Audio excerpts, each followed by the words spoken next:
And welcome back. तो last के video में हम कंप्लीट कर चुके हैं standard forms of straight lines, right. हमने नॉर्मल फॉर्म पढ़ा है, intercept form, slope intercept form, 1 point 2 point form, parametric form. ठीक है, ये 6 फॉर्म्स पढ़े। अब जो हमारे पास है, अब है हमारे पास रिडक्शन। और किसका reduction? Reduction of general equation. ठीक है, general equation two standard forms.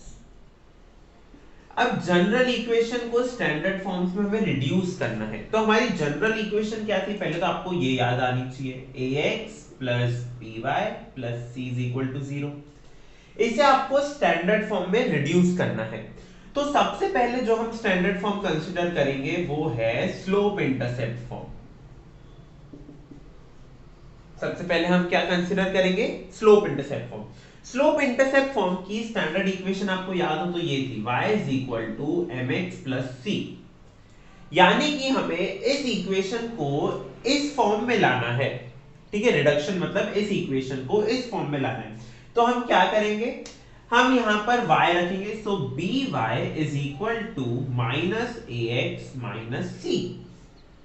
ठीक है, अब b को डिवाइड पे भेज दीजिए, minus a by B of x minus c by b। ठीक है, तो ये आपकी कांस्टेंट टर्म, और ये जो m जो हमारा स्लोप था, स्लोप क्या बन गया? Minus a upon b। यानी कि आप अगर देखें तो स्लोप क्या बन जाता है? Negative of coefficient of x upon coefficient of y। देखिए, ये जो a था ये क्या था? कोएफिशिएंट ऑफ x था ना, और ये जो b था ये कोएफिशिएंट ऑफ y था, और उसके आगे नेगेटिव। यानी कि अगर आपके पास कहीं पर भी जनरल फॉर्म गिवन हो और उसे आपको स्लोप इंटरसेप्ट फॉर्म में कन्वर्ट करना है, तो क्या करना रहेगा? आपको स्लोप निकालनी रहेगी। स्लोप कैसे निकालेंगे? Negative of coefficient of x upon coefficient of y से, और उसको x के साथ लिख देंगे। फिर अगर आपको ये थोड़ा ऐसा लग रहा है तो प्लस ये माइनस कर दीजिए, negative of constant upon coefficient of y। तो ये आपका किस में रिड्यूस हो जाएगा? ये आपका रिड्यूस हो जाएगा स्लोप इंटरसेप्ट फॉर्म में। ठीक है, स्लोप इंटरसेप्ट फॉर्म के बाद जो हमारा सेकंड फॉर्म है वो अब हमें देखना है इंटरसेप्ट फॉर्म।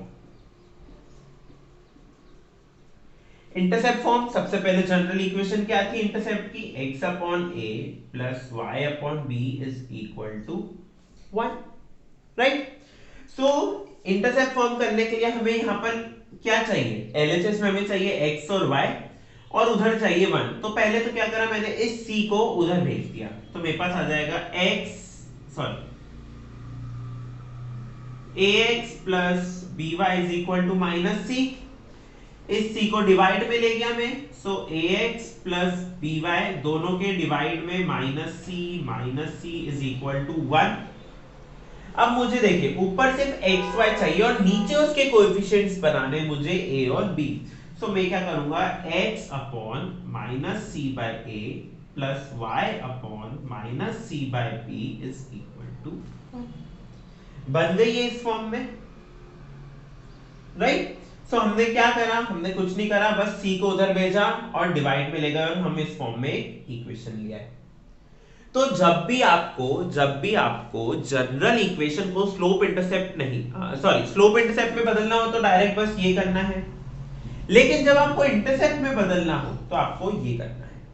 ठीक है, आपको याद हो तो इंटरसेप्ट में हमने क्या देखा था? इंटरसेप्ट में हमने ये देखा था कि सबसे इंपॉर्टेंट होता है कि इंटरसेप्ट अगर आप निकाल पाए, राइट। सो जब भी आपको इंटरसेप्ट निकालना हो, ये x इंटरसेप्ट और ये y इंटरसेप्ट, जब आपको इंटरसेप्ट निकालना हो तो आप क्या करेंगे? अगर आपने y को 0 पुट किया, तो आपके पास आ जाएगा x इंटरसेप्ट, और अगर आपने x को 0 पुट किया तो आपके पास आ जाएगा y इंटरसेप्ट। ओके, देख लीजिए आप यहां से, अगर x 0 हो गया तो ये टर्म 0, सिर्फ y वाली टर्म बचेगी, ये उधर चल जाएगा तो y इंटरसेप्ट आ जाएगा।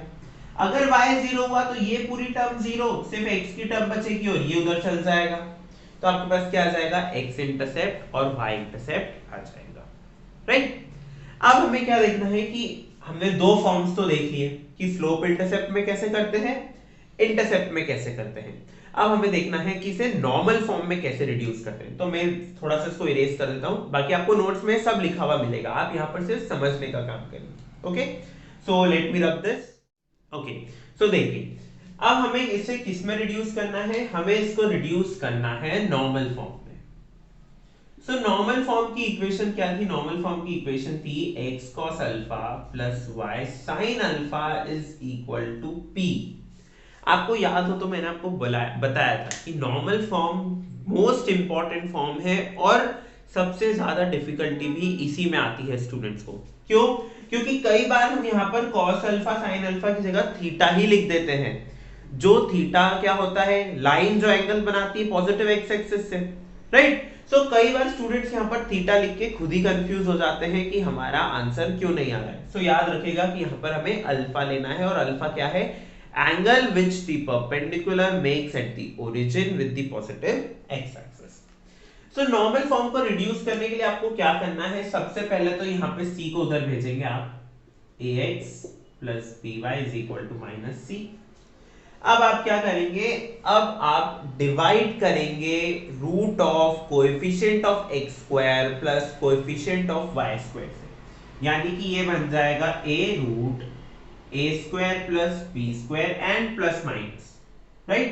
Okay, x plus b upon plus minus root a square plus b square of y is equal to minus C upon plus minus root A square plus B square. अब ये जो term है ये आपकी काम करेगी cos alpha का, ये टर्म आपकी काम करेगी साइन अल्फा का, और ये आपका बनेगा परपेंडिकुलर डिस्टेंस p। ठीक है, याद रखने वाली बात क्या है कि देखिए यहां पर नेगेटिव है, यहां पर प्लस माइनस है, तो जब ये नेगेटिव इससे जुड़ेगा तब क्या हो जाएगा, ये साइन उल्टे हो जाएंगे। तो जब आप इसको अल्टीमेटली सॉल्व करने जाएंगे तो ये आंसर प्लस माइनस की जगह आपको माइनस और प्लस में मिलेगा। यानी कि जब आप c को नेगेटिव लेंगे, जब आप c को नेगेटिव लेंगे तो आपको यहां पर पॉजिटिव वाली टर्म्स लेनी है, और जब आप c को पॉजिटिव लेंगे तो यहां पर आपको नेगेटिव वाली टर्म्स लेनी है। ठीक है, और इंपॉर्टेंट पॉइंट क्या है, आपको ये ध्यान रखना है कि ये जो p होता है ना, ये हमेशा ग्रेटर देन 0 होता है। ठीक है, या तो इक्वल होगा, लेकिन p जो है वो कभी भी लेस देन 0 नहीं होगा। ठीक है, क्यों? क्योंकि p एक डिस्टेंस है। ओके, p क्या है, एक डिस्टेंस है। डिस्टेंस कभी भी नेगेटिव नहीं होता, डिस्टेंस या तो पॉजिटिव होता है या 0 होता है, डिस्टेंस कभी भी नेगेटिव नहीं होता। ओके, सो आपको यही ध्यान रखते हुए इनके प्लस माइनस का रूल ध्यान रखना, ये आपको नोट्स में मिलेगा, प्लस माइनस का क्या रूल है आपको नोट्स में मिल जाएगा। ओके, सो इसी के साथ हमारा reduction of general equation two standard forms खत्म होता है। इसके एज सच कोई एग्जांपल्स नहीं है, और इसके एज सच एग्जांपल्स कोई आपसे ज्यादा पूछेगा भी नहीं। बाकी अगर आपको चाहिए तो मैं एक दो एग्जांपल्स आपको नोट्स में दे दूंगा, और एक एग्जांपल मैं यहाँ पर आपको समझा देता हूँ। ओके, सो देखिए क्वेश्चन क्या गिवन है कि reduce this equation into the forms आपको पता है तीनों फॉर्म्स में आपको बता रहा हूँ, इसलिए मैंने नाम नहीं लिखा, वहां पर एग्जाम में नाम लिखा हुआ है। And find the slope and the Y intercept. चलिए ठीक है, शुरू करते हैं।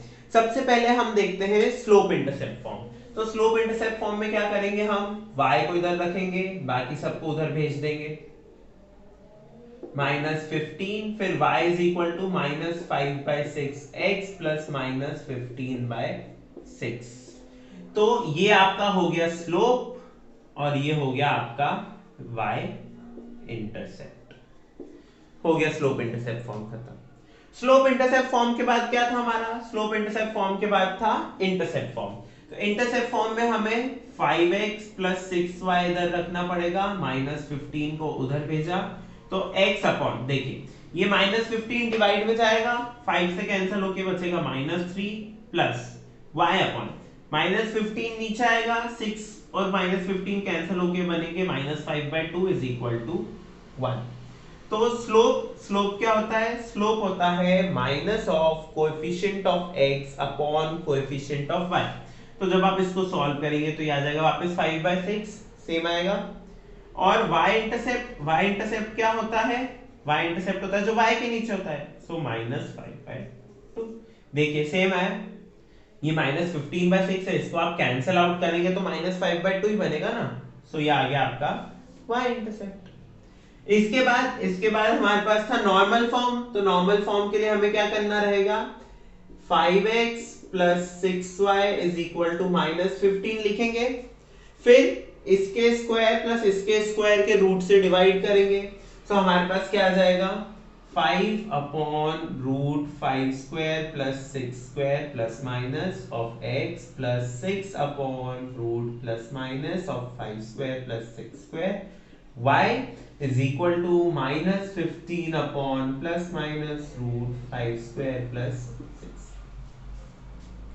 5 square 25, 5 square is 25, 6 square is 36, इसको आप ऐड कर लीजिए 61, so 5 by root 61 plus minus of x plus minus 6 by root 61 of y is equal to -15 upon plus minus root 61।